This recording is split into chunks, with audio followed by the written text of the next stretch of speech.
శక్తితో పూర్ణ మనసుతో ఆరాధింతున్, పూర్ణ బలముతో ప్రేమించేదన్, పూర్ణ మనసుతో ఆరాధింతున్, పూర్ణ బలముతో ప్రేమించేదన్. ఆరాధన ఆరాధన ఆరాధన ఆరాధన ఆరాధన ఆరాధన ఆరాధన ఎబినేజరే ఎబినేజరే ఎంతవరకు ఆదుకొన్నావో, ఎబినేజరే ఎబినేజరే ఎంతవరకు ఆదుకున్నావు నన్ను, ఎంతవరకు ఆదుకున్నావు, ఎంతవరకు ఆదుకున్నావు. పూర్ణ మనసుతో ఆరాధించున్, పూర్ణ బలముతో ప్రేమించేదన్, పూర్ణ మనసుతో చప్పట్లు కొడుతూ ప్రేమించేదన్. ఆరాధన ఆరాధన ఆరాధన ఆరాధన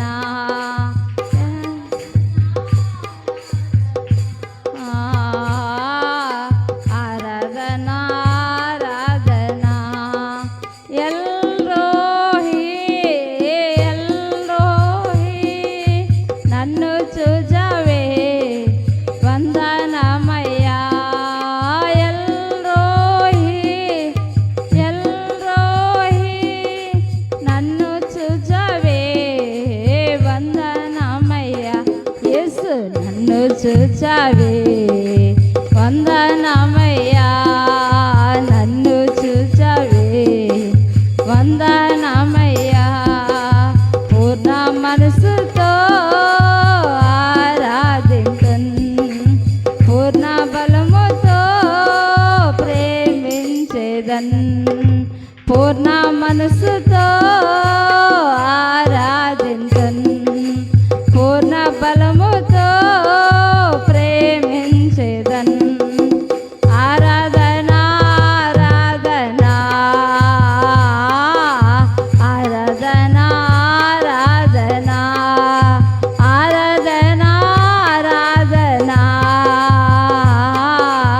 ఆరాధన ఆరాధన యెహోవా రఫా యెహోవా రఫా స్వస్థపరిచావే వందనమయ్యా, యెహోవా రఫా యెహోవా రఫా స్వస్థపరిచావే వందనమయ్యా, యేసు స్వస్థపరిచావే వందనమయ్యా, స్వస్థపరిచావే వందనమయ్యా.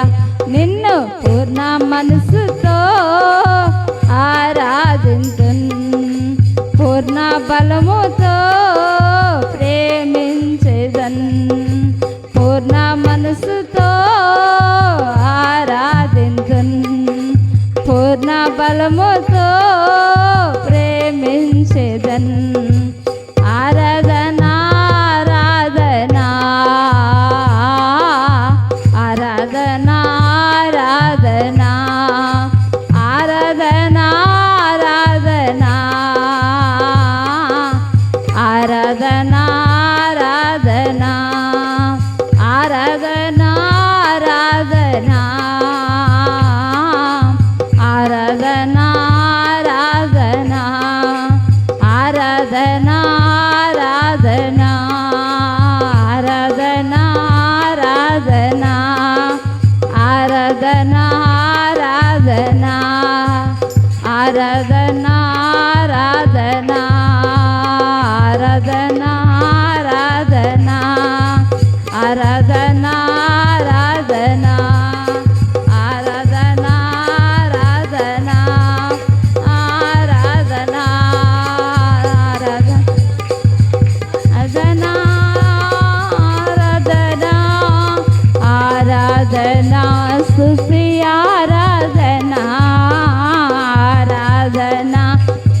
ఆరాధన ఆరాధన స్తుతి ఆరాధన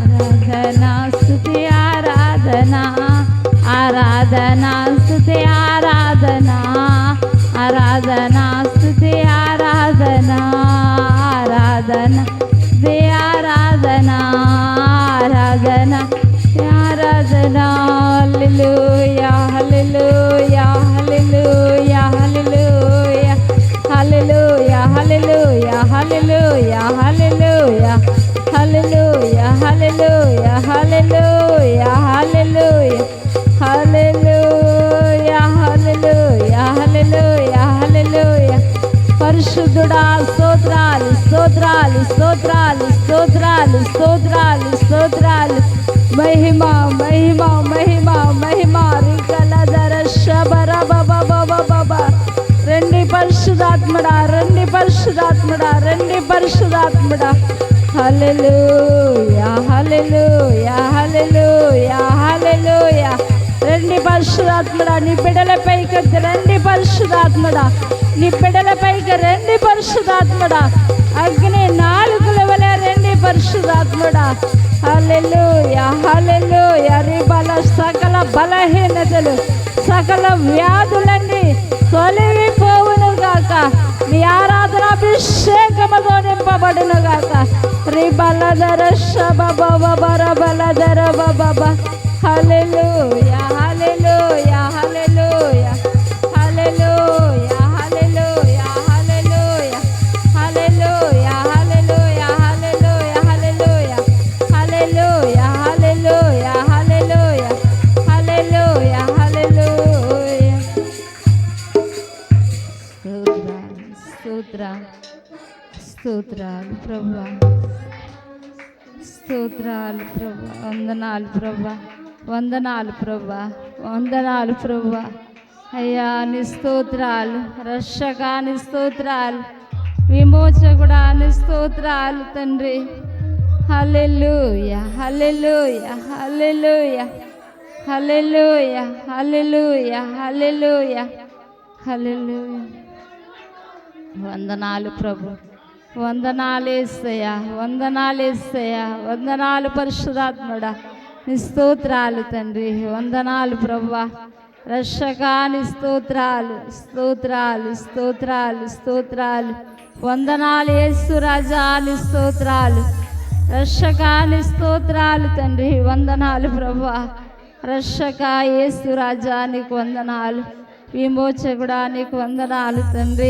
పరిశుద్ధాత్మ దేవా నీకు వందనాలు వందనాలు వందనాలు మహిమ స్వరూపి నీకు వందనాలు దేవా నీ బిడ్డలందరి మీద దిగొచ్చిన దానం కొరకు వందనాలు ప్రభువా రక్షగా ఈరోజు వచ్చిన బిడ్డలందరి మీద నీ కృప ఆత్మచేత నీ కృపా సహితముగా బిడ్డలు నడిపించండి ప్రభువా నీ బిడ్డలతో మీరు మాట్లాడి దర్శించి బలపరచమని మా ప్రభువును మా రక్షకుడైన యేసుక్రీస్తు పరిశుద్ధ నామములో బ్రతిమలాడి వేడుకొంచు ప్రార్థిస్తున్నాం పరమ తండ్రి ఆమేన్ ఆమేన్ ఆమేన్ అందరూ కూర్చోండి వచ్చిన బిడ్డలందరికీ హృదయపూర్వక వందనాలు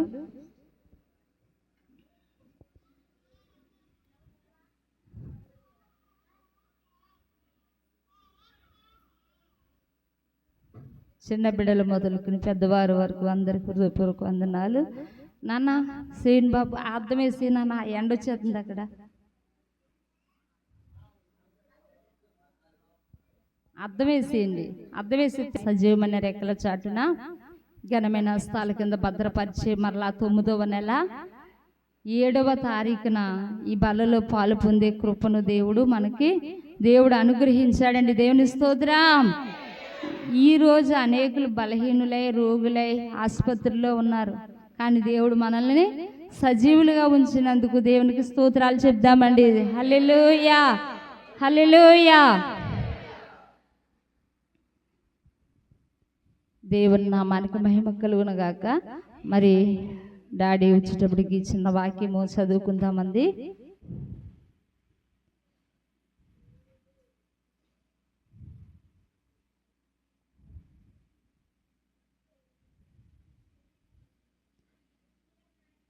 పరమగీతములు 7వ అధ్యాయము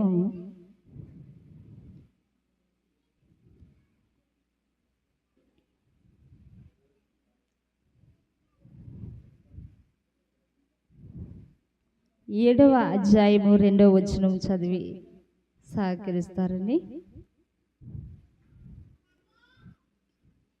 567వ పేజీ అండి.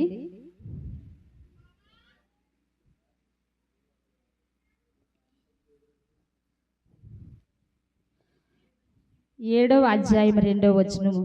నీ నాభి దేశము మండలాకార కలశము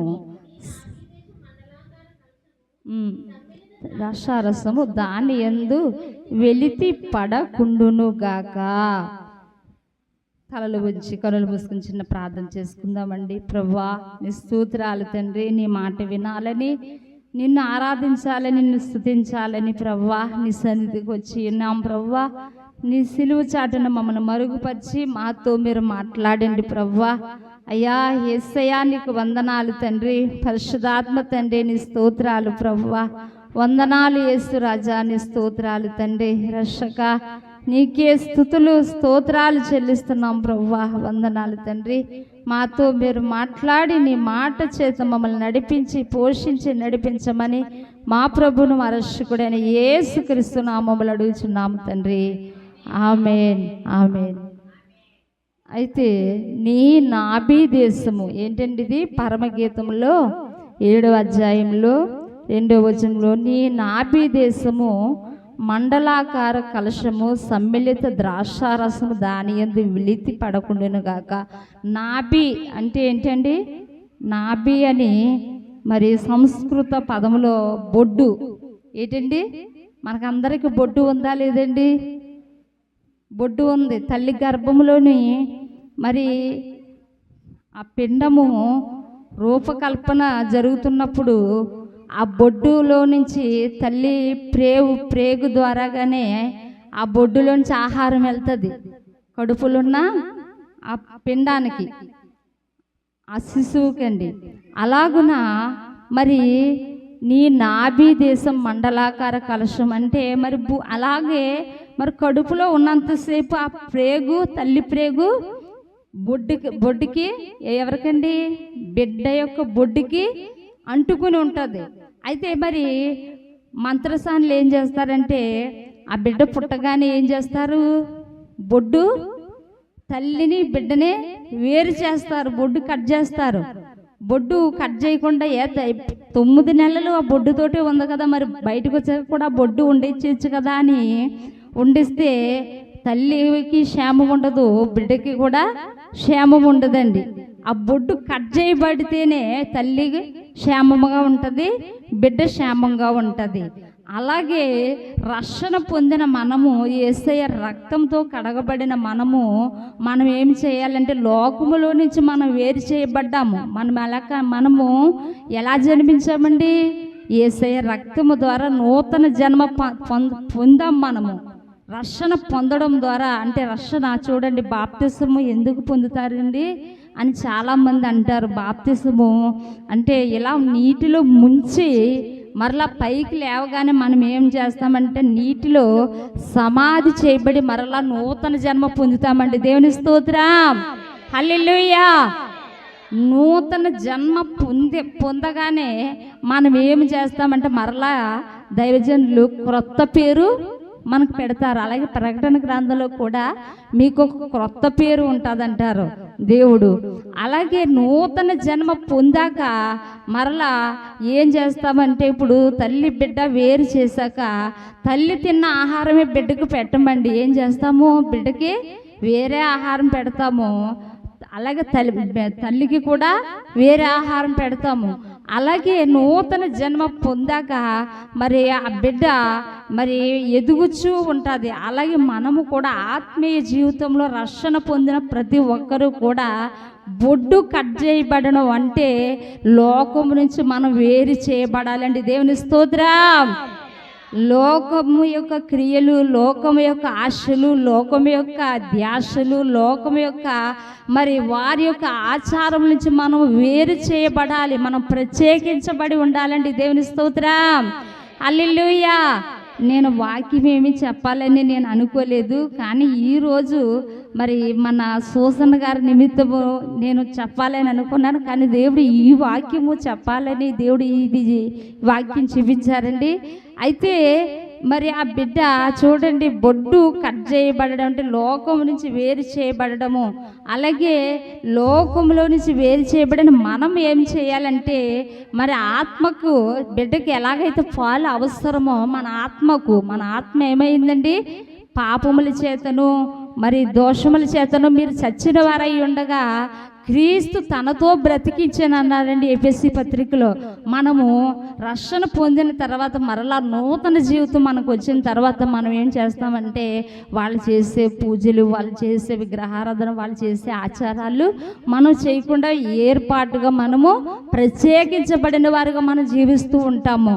అలాగే జీవిస్తూ ఉన్నప్పుడు సమ్మిళిత ద్రాక్షారసం దాని యందు వెలితి పడకుండా కాక. చూడండి, కొంతమంది పిల్లలకి బొడ్డు కట్ చేశాక అది కొన్ని రోజులకి మరి మానిపోయి ఊడిపోద్ది, కొంతమంది పిల్లలకి మానదు. అది కొంతమంది పిల్లలకు మానకుండా అది ఎలా రసి కారుతూ చీంపడుతూ తర్వాత డాక్టర్ల దగ్గర తీసుకెళ్తూ ఉంటారు. అలాగున అది దేనికి సూచిస్తుందంటే, ఇంకా దేవునిలో ఉంటూనే ఇంకా లోకముతో ముడివేసుకుని ఆ బొడ్డు మానకుండటం అంటే ద్రాక్షారసం వెలితి పడుతుందంటే, దేవుని యొక్క వాక్యం వెలితి పడుతూ ఇంకా లోకంతో సంబంధం కలుపుకుంటూ లోకాశలు కలిగి ఉంటూ లోక మాటలు కలిగి ఉంటూ. చూడండి, కొంతమంది ఉంటారు, మరి ప్రార్థన చేసుకుందామండి దేవుని మాటలు అంటూ దాని వాళ్ళ నోటి ఒక్క మాట రాదు, కళ్ళబొల్లి మాటలు చెప్పమంటే గంటలు కూర్చుని వాళ్ళు అలాగండి వీళ్ళు ఎలాగని చెప్పడానికి వాళ్ళ చెవులు అమ్మాయి ఇలా యేసే గొప్ప దేవుడు అని చెప్దామంటే ఎవరైనా మీరైనా నేనైనా అమ్మ ఇలా రా అంటే రారు. ఇదిగో ఇలా రా, నీకు ఒక మాట చెప్పాలి అనగానే అక్కడున్న పని వదిలేసి గబగబా వచ్చేస్తా అంటే అది ఏంటది? మనుష్య స్వభావం, అది మనుష్యుని యొక్క లక్షణం. అది ఏంటి? నీకు ఒక మాట చెప్పాలి ఇలా రా అనగానే ఎంత పని ఉన్నా మానేస్తాము, కానీ దేవుని సువార్త చెప్పాలి, దేవుని కోసం తెలుసుకోండి, దేవుడు గొప్పవాడు అనగానే వారికి బుర్రకెక్కదండి. అయితే మరి ఈ యొక్క మరి నాభి సూత్రం ఈ బిడ్డ ఎదుగుతూ, అలాగే నేను చెప్పేది ఏంటంటే చిన్న సాక్ష్యం చెప్పాలనుకున్నాను. మన సూసన్న బిడ్డ ఒకసారి వారి ఇంటికి మేము ప్రార్థన చేయడానికి వెళ్ళామండి. అప్పుడు వెళ్ళినప్పుడు ఒకసారి వెళ్ళాము, ఆ బిడ్డ చాలా బలహీనముగా ఉంది. ప్రార్థించారు, డాడీ ప్రార్థించారు, ఆ బిడ్డ స్వస్థత పొందింది. తర్వాత మరలా రెండవసారి మొన్న వర్షాకాలాన్ని మేము వెళ్ళామండి. వెళ్ళేసరికి అందరూ కూర్చోండి, చిన్న మాట బిడ్డ కోసం నేను చెప్పాలని ఆశపడుతున్నాను. అయితే మొన్న వర్షాకాలం మేము వెళ్ళేటప్పటికి అవంతా కూడా పాపం కొద్ది రేకే ఉంది, కథమదంతా కూడా నీరు పడిపోతూ ఉంది. కానీ అందులో కూడా ఆ బిడ్డలు ఎంతో మరి సూసన్ గారు లేరండి, ప్రమీళ ఉంది, అమ్మ లేదండి అన్నారు. అయితే ఆ బిడ్డను చూసాక చాలా దుఃఖం కలిగిందండి. ఎంతంటే పైనుంచి వర్షం పడిపోతుంది, మరి వాళ్ళు కూర్చోడానికి కూడా చోటు లేదండి. అలాంటి పరిస్థితుల్లో మరి ఆ బిడ్డ మరి దేవుడికి ఇవ్వడానికి దేవునికి బిడ్డలకి మరి ఈరోజు మీ అందరికి భోజనాలు సిద్ధపరిచిందండి ఆ బిడ్డ. దేవుని స్తోత్రం, హల్లెలూయా. కొరింథీ పత్రికలో సెలవిస్తాడు, ఉత్సాహముగా ఇచ్చు వాటిని నేను ఉత్సాహముగా ఆశీర్వదిస్తానన్నాడు. చూడండి, కొరింథీ పత్రిక చిన్న వచనం చూపించి డాడీ గారు సమయం ఇచ్చేస్తానండి. అయితే ఉత్సాహంగా చూడండి, ఆ బిడ్డకి కనీసం చాలా బలహీనత, రేపు ఎలాగ గడుస్తుంది అనే పరిస్థితి కూడా ఆ బిడ్డకి మరి ఆధారం అంటూ లేదండి. కానీ దేవుని పిల్లలకి నేను మొన్న ఆదివారం కూడా ఫస్ట్ బలారాధనకి ఆవిడే పెట్టుకుందండి, ఇప్పుడు ఆవిడే పెట్టింది. ఎందుకంటే పరలోకమందు ధనము సమకూర్చుకుంటుంది. దేవుని స్తోత్రం, హల్లెలూయా. మరి ఒక చిన్న ఉపమానం చెప్తానండి. ఒక ధనవంతురాలి ఇంటిలోనంట మరి ఒక దేవుని నమ్ముకున్న బిడ్డ పనిచేస్తూ అంటే గిన్నెలు తోమడం, బట్టలు ఉతకడం ఈరోజు ఇప్పుడు మనకు అలవాటు అయిపోయింది కదండి. హైదరాబాదు చిన్న కువైట్ వెళ్ళిపోతున్నారు, చిన్న కువైట్ అంటాం మేము. అలాగే ఆ బిడ్డ పని చేయడానికి వెళ్ళేదట. అయితే ఆ ధనవంతురాలికి మరి కాని రోగం వచ్చిందంటండి. చాలా ఆసుపత్రులు తిరిగేదట. అలా తిరుగుతున్నప్పుడు ఏమైందంటే ఎన్ని హాస్పిటల్ తిరిగినా సరే ఎక్కడ స్వస్థత కలగలేదంట.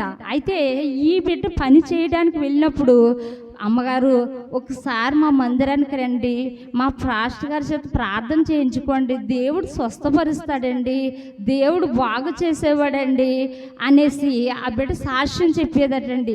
అయినా కానీ ఇన్ని మందులు, ఇన్ని ఇలా వేసుకుంటున్నాము, ఇన్ని పూజలు, ఇన్ని వ్రతాలు, ఇన్ని గుళ్ళు, ఎన్నో గుళ్ళు కట్టించాను, ఎంతో నేను దాన ధర్మాలు చేశాను, ఎంతగానో చేశాను, ఏంటి ఇలా చెప్తుందని ఆమె మాట లక్ష్య పెట్టకుండా వినకుండా ఉన్నప్పుడు చాలా బలహీన పరిస్థితి అయిపోయిందంటండి, రక్తస్రావంతో ఆ బిడ్డ. అయితే ఆ ధనవంతురాలు అలా అయిపోయినప్పుడు చివరిలో చూసారా అంటారు, ఫోన్లే ఇది కూడా చూసేద్దాం, ఇవన్నీ చూసాం కదా, చివరిలో ఇది కూడా చూద్దామంటారు.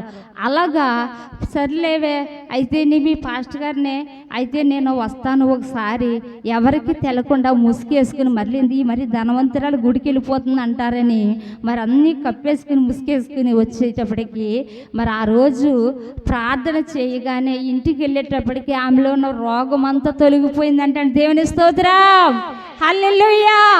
మన దేవుడు స్వస్థపరిచే దేవుడు అండి, విడుదలిచ్చే దేవుడు, నెమ్మదిచ్చే దేవుడు. ఈ లోకం మట్టుకే కాదు, ఈ లోకంలో నిన్న చూడండి వాళ్ళు డ్యాన్స్ వేసుకుంటూ ఎగురుకుంటూ, అది తప్పు అని నేను అనడం లేదు, కానీ వాళ్ళు ఈ లోకం మట్టుకే. కానీ మన దేవుడు ఈ లోకంలో కాదు, పరలోకంలో కూడా గొప్ప ప్రతిఫలం ఇచ్చే దేవుడు అండి, దేవుని స్తోత్రం. అయితే ఆ బిడ్డకి వెంటనే స్వస్థత కలిగినప్పుడు అయితే మరునాడు ఈ బిడ్డ గిన్నెలు తోమడానికి ఇంట్లో పని చేయడానికి వెళ్ళినప్పుడు దేవుడు నన్ను స్వస్థపరిచాడు, దేవుడు నాకు దర్శనమిచ్చాడు, నన్ను ముట్టాడు అని ఆ బిడ్డ సాక్ష్యం చెప్పినప్పుడు వెంటనే విశ్వాసం కలిగినప్పుడు ఆ భర్తతో చెప్పిందంటండి, దేవుడు ఈ రోజు నేను సన్నిధికి వెళ్ళానండి, ఆ పాస్టర్ గారు ప్రార్థన చేయగానే నాకు స్వస్థత కలిగింది, నాకు విడుదల కలిగింది, నేను బాగుపడ్డానంటే అంతకంటే ఏముంది అనేసి అన్నప్పుడు నేను ప్రతి వారము చర్చికి వెళ్తానన్నప్పుడు ఆ భర్త అన్నారంట, వెళ్ళు అన్నారంట. చూడండి, వెళ్ళు అన్నారంటే అంటే భార్య బ్రతుకుంటేనే కదండి. ఇప్పుడు ఎంత మగాడైనా ఎంత ధనవంతుడైనా భార్య లేకుండా బ్రతకలేడు. అలాగే ఎంత విద్యావంతురాలైనా ఎంత ఉన్నత స్థితిలో ఉన్న భర్త లేకుండా భార్య బ్రతకలేదండి. దేవుడే ఏర్పాటు చేశాడు వారిద్దరిని కూడా. ఏం చేశాడంటే దేవుడు ఆదాముని హవ్వని సృష్టించాడు. అలాగా వెళ్ళు అన్నారంటండి ఆ బిడ్డ. మరి ఆ ధనవంతురాలు అయితే రేపు వారం నువ్వు వెళ్ళేటప్పుడు నేను కూడా వస్తానంటే ఆ అమ్మగారు రెండని ఆవిడ ముందుగానే పని చక్కబెట్టుకుని వచ్చేసి ఆ యొక్క పని మనిషి ఈవిని కూడా తీసుకుని వెళ్ళేదటండి. వెళుతున్నప్పుడు వెళ్ళినా కానీ ఇంకా ఈవిడికి లోక ఆశలు పోలేదండి, ఇంకా ధనం మీద పిచ్చి పోలేదు, దేవుడికి ఇచ్చే విషయంలో పిసినారితనం పోలేదండి. అయితే ఎప్పుడు వెళ్ళినా కానీ ఆ దేవుడే కదా, వీళ్ళు ఎలా చెప్తారు, సేవకులు ఎలా చెప్తారు అనుకుంటారు, కానీ మన పిల్లలు అలాంటి వారు కాదు. కానీ ఈ దేవుడు ఏలి అని ఏం చేశాడండి, 3.5 సంవత్సరాలు ఆకాశము ఇత్తడి భూమి ఇనుంగా మారిపోయినా కానీ దేవుడు ఏలి అని పోషించాడు, బలమైన ఆహారం పెట్టాడు. అలాగే సేవకులను కూడా దేవుడు పోషిస్తాడండి. అయితే మనకేమున్నదంతా ఇచ్చేయాలా అనేసి ఆమె తనకు కలిగిన దానిలో కూడా తక్కువ ఇచ్చేదంటండి. కానీ ఈ యొక్క పని మనిషి అంట మరి ఆమె చేసిన పనిలో 10వ భాగం అర్పించి దేవునికి ధారాళంగా ఇచ్చుకుని పరలోకమందు దానం సమకూర్చుకుందంటండి. కొంతకాలానికి ఈ పని మనిషి చనిపోయింది. కొంతకాలానికి ధనవంతురాలు కూడా చనిపోయిందండి.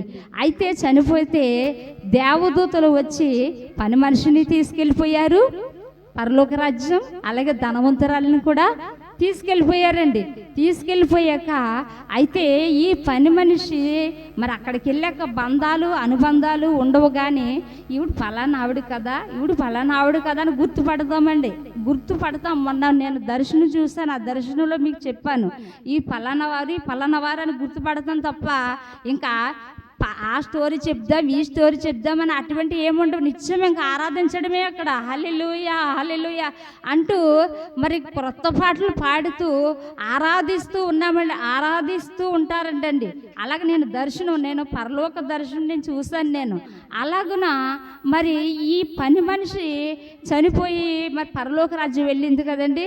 మరి దేవుడు ఏమన్నాడు, నా ఇంట అనేక నివాసాలు ఉన్నాయి, మీకు స్థలం సిద్ధపరచడానికి నేను వెళ్తున్నాను అన్నాడు.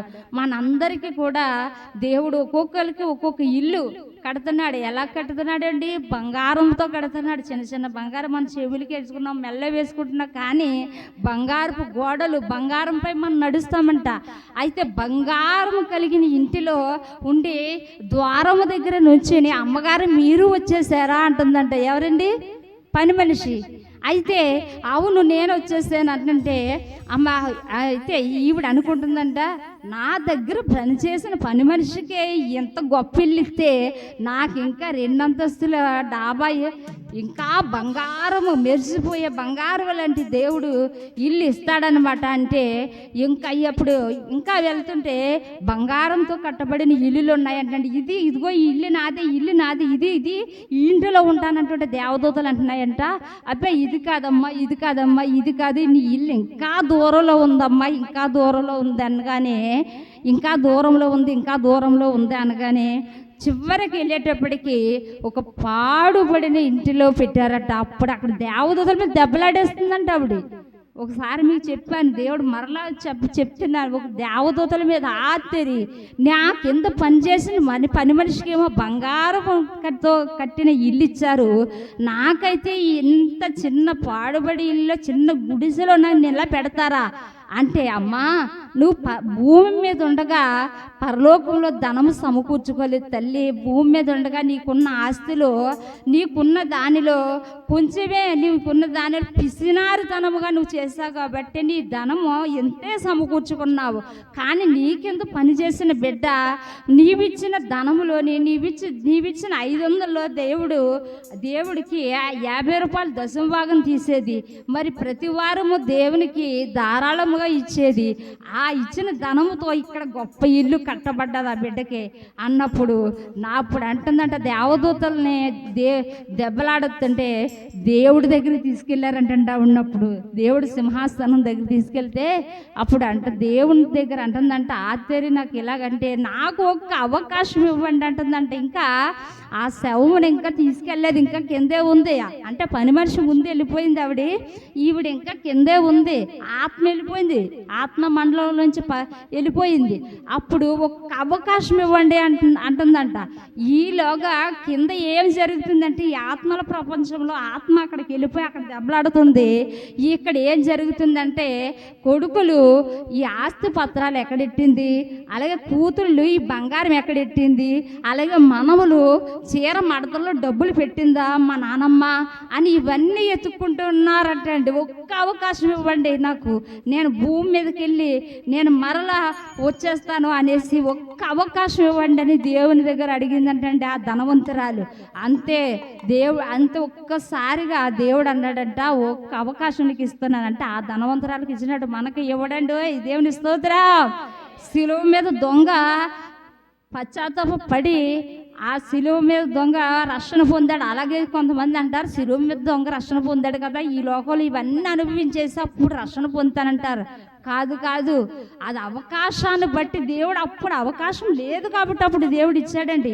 అయితే ఒక్క అవకాశం ఇవ్వండి నాకు, నేను చెప్తాను అనేసి ఆమె దేవుడు అన్నాడంట, వెళ్ళు భూలోకానికి అని దేవుడు ఆజ్ఞాపించగానే ఆ ఆత్మ వచ్చి వెంటనే శరీరంలోకి వచ్చేసింది. తుళ్ళుబడి లేచి కూర్చుందంటండి. కూర్చునేటప్పటికి మనవరాళ్ళు కాదు, కోడళ్ళు కాదు, అంటే ఇరుగు పొరుగు వారు ఉన్నారు. వీళ్ళందరూ ఏం చేస్తున్నారంటే లోపల ఇవన్నీ వెతుక్కుంటున్నారంటే అండి. మరి ధనవంతురాలు కదా, భర్త ఒక్కడే ఆ శవం దగ్గర కూర్చుని ఏడుస్తున్నాడట. ఇవన్నీ వెతుక్కుంటుంటే వెంటనే వచ్చి అవన్నీ తీసుకుని అవన్నీ చేసి దేవుని యొక్క మందిరం కట్టించి దేవుని సేవకులకి ఇచ్చాక దేవుడు మరలా ఆమెకు పిలుపు వచ్చిందంటండి. దేవుని స్తోత్రం, హల్లెలూయా. దేవుడు ఏమన్నాడంటే, ఈ లోకంలో ధనము సమకూర్చుకుంటే దొంగలు వచ్చేస్తారు, సిమెంట్ కొట్టది, సిమ్మట కొట్టేస్తుంది, చెదపెడుతుంది. కానీ పరలోకమందు మనం ధనం సమకూర్చుకుంటే ధనవంతులు అవుతామండి. దేవుని స్తోత్రం, హల్లెలూయా. ఆ బిడ్డ చూస్తున్న బిడ్డ మరి ఆ ఇల్లు చూస్తే చాలా బాధ కలిగింది బిడ్డ. మరి చాలా ఇంత పరిస్థితులు, ఇంత దయనీయమైన పరిస్థితుల్లో నేను దేవుని సంఘానికి భోజనం పెడతానంటే నేను ఇస్తానండి. అలాగే మన పిల్లలు కూడా చాలామంది బిడ్డలు టీలు పెడుతున్నారు. అలాగే మరి పుష్పవతి గారు, అలాగే మరి ఏంటండి ఈరోజు ఏదో కానీ సేమియా కాసుకొచ్చారు. అంటే ఇవన్నీ చేస్తున్నామంటే వీటన్నిటికీ ప్రతిఫలం దేవుడు మనకి ఇస్తాడు. ఒక్కొక్కరికంటే ప్రకటన గ్రంథంలో ఒక్కొక్కరికి ఒక్కొక్క గ్రంథము రాసి పెడతాడంట. నువ్వేది చేస్తావో కనీసం దేవుని సన్నిధికి ఏది తీసుకువచ్చినా ఆ గ్రంథంలో రాస్తాడంట. మనం వెళ్ళినప్పుడు గ్రంథాలు విప్పబడతాయంట. ఆ గ్రంథాల్లో విప్పబడినప్పుడు మనం చేసిందల్లా అక్కడ ఒక స్క్రీన్లో, ఇప్పుడు ఈ భూమి మీద ఉన్న మనకే ఎంత తెలివితేటలుంటే మరి పరలోకమంది ఇంకెంత ఉంటుందండి. ఈ భూమి మీద ఉన్న మనమే మరి ఎవరు వస్తున్నారు ఎవరు వెళ్తున్నారని మరి సీసీ కెమెరాలు పెట్టుకుంటున్నాము, అన్నీ చేసుకుంటున్నాం. మరి మనం ఏం చేస్తున్నామో పరలోకం ముందున్న దేవుడు తన అరచేతిలో చూస్తాడంట మనల్ని. దేవుని స్తోత్రం, హల్లెలూయా. దేవుని మరి పరిచర్యలో, దేవుని యొక్క మరి సేవలో, దేవుని యొక్క కుటుంబంలో మనకు ఈ యొక్క సంఘమంతా మనమంతా ఎవరంటే ఒక కుటుంబం అండి. మనమంతా ఎవరేవండి? ఒక కుటుంబము. మనం అందరం ఒక కుటుంబము. అయితే మనం ఏది చేసినా దేవుడు రాసుకుంటూ ఉంటాడండి. దానికి ప్రతిఫలము దేవుడు ఇస్తాడు. దేవుడి చిన్న మాటలు దేవుడు దీవించిన గాక. అలాగే సూసన్న బిడ్డ కోసం ప్రార్థన చేయండి. త్వరలో ఆ బిడ్డకు మంచి గృహం రావాలి, ఆ బిడ్డకు మంచి ఆరోగ్యం ఇవ్వాలని మీరు అందరూ ప్రార్థన చేయమని ఈ చిన్న మాటలు దేవుడు దీవించిన గాక. ఈ యొక్క సమయాన్ని డాడీ గారికి అప్పగిస్తున్నానండి. అందరూ చప్పట్లు కొడుతూ ఆహ్వానం.